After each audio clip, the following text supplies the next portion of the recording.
Simon & Schuster Audio presents Charlie Chaplin vs. America, When Art, Sex, and Politics Collided, by Scott Eyman, read by Phil Thron. I have no morals in the sense that I abide with them in awe. I respect no book of rules, for they have been written by someone else. My ego edits my life more than any moral code, and I would never do anything to shame it, for I have to live with myself. One thing I know is that poverty taught me nothing, but on the contrary, distorted and twisted my sense of values, gave me a wrong concept of life. It neither gave me pity for the poor nor a social conscience.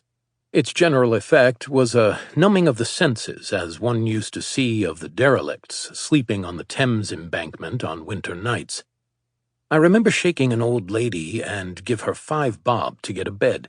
She looked up, then looked at the money, and without uttering a word, fell asleep again.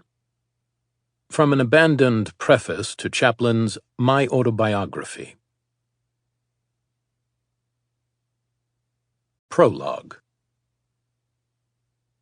In those days, nothing important happened on the weekends. Movie people went to parties, to Palm Springs, or to clubs on the Sunset Strip. Occasionally, they paired off in a way they couldn't during the week, when they had to get up before dawn in order to get to the studio by 8 a.m. And sometimes they just rested. What this meant in practice was that a Monday gossip column was typically filled with soft items saved for a slow news day. Hedda Hopper's column for Monday, May 19, 1952, was a case in point.